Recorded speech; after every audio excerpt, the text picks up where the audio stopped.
Section 312 പറയുന്നത് മിസ്കാരിയേജ് നടന്നു, അമ്മയുടെ കൺസെൻറ്റോടുകൂടി ക്വിക്കനിങ് നടന്നിട്ടുണ്ടെങ്കിൽ, ക്വിക്കനിങ് മുമ്പേ ആണെങ്കിൽ 3 വർഷം തടവും ഫൈനുമാണ്. ആഫ്റ്റർ ക്വിക്കനിങ്ങിൽ അമ്മയുടെ കൺസെൻറ്റോടു കൂടിയാണ് മിസ്കാരേജ് നടന്നിട്ടുണ്ടെങ്കിൽ 7 വർഷവും തടവും.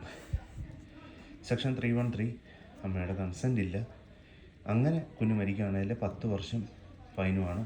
അതിന് ക്വിക്കനിങ് ഒരു ബാധകമേ അല്ല. സെക്ഷൻ 314 അമ്മയുടെ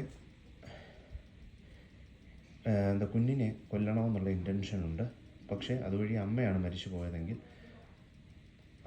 അമ്മയുടെ കൺസെൻറ്റ് ഉണ്ടെങ്കിൽ 10 വർഷവും ഫൈനുമാണ്.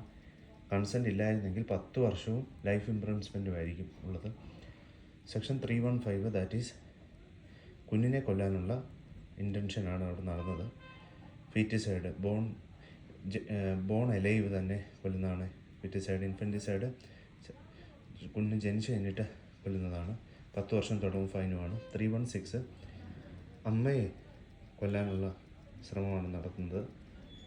ക്വിക്കനിങ് നടന്നിട്ടുണ്ട്, അൺബോൺ ചൈൽഡാണെങ്കിൽ 10 വർഷം തടവും ഫൈനും.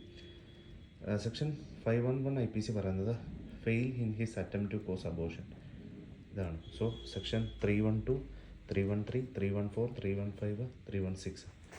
Thank you.